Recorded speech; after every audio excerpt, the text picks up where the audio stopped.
Terima kasih Pak Ketua, teman-teman anggota Komisi 5 yang saya hormati, kemudian dari tamu kita pada siang sore hari ini, dari Gojek, dari Grab, dan Maxim ya.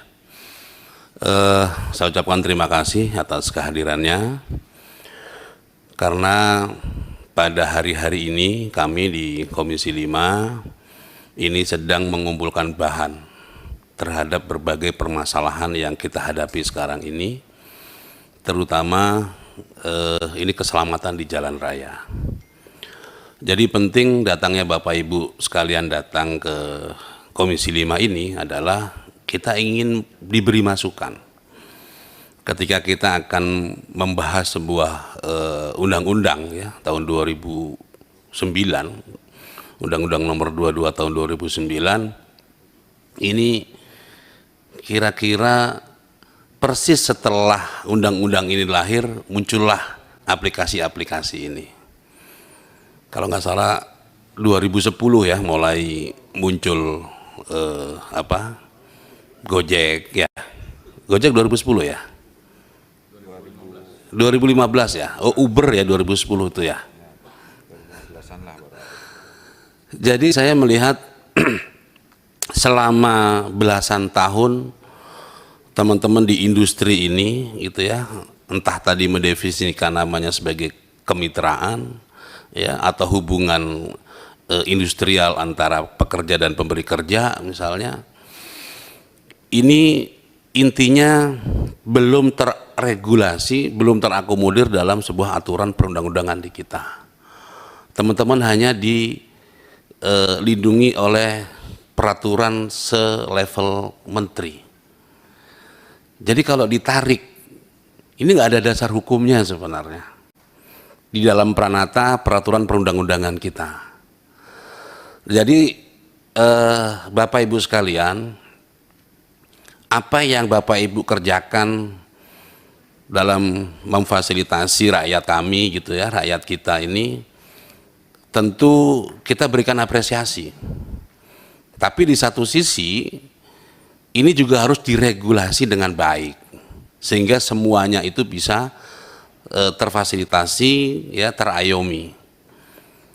Nah, tolong kami dibantu Bapak Ibu sekalian dengan data yang Bapak Ibu miliki ya, ya dalam angka gitu, statistik yang baik, sehingga nanti produk dari undang-undang ini betul-betul itu yang ingin kita capai. Semua warga negara kita ya, baik pelaku bisnisnya maupun masyarakatnya ya, itu terlindungi oleh undang-undang ini. Ya, tolong dibantu nanti kami dengan data-data yang akurat gitu ya. Karena kalau kita lihat sistem atau ekosistem bisnisnya ini kan banyak terhubung dengan banyak pihak gitu ya. Ada isu PDP misalnya, teman-teman termasuk yang mengkolek data pribadi dari driver, dari pengguna gitu ya. Itu luar biasa loh, dan sekarang undang-undang PDP-nya sudah ada gitu ya. Teman-teman tolong dijaga itu, nggak boleh sembarangan memanfaatkan data pribadi rakyat Indonesia ya. Kemudian yang tidak kalah penting adalah bagaimana teman-teman kita yang ada di jalanan sebagai, kalau tadi disebutnya kemitraannya itu ya, nanti itu persis yang disampaikan Pak Hamka juga perlu di highlight ya. Kita definisikan yang teman-teman kerjakan ini apa ya, sehingga bisa kita regulasi dengan tepat, mendefinisikan dengan tepat ya, dengan angkutan umum yang lain.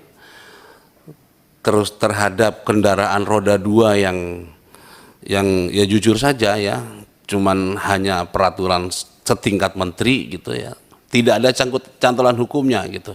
Bagaimana ketika terjadi tindak pidana di sana, bagaimana ketika terjadi sengketa perselisihan dan segala macam gitu ya.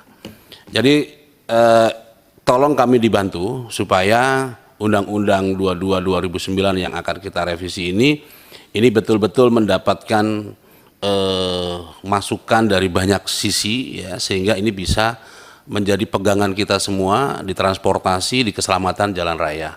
Itu saja Pak Ketua, terima kasih atas waktunya. Assalamualaikum warahmatullahi wabarakatuh.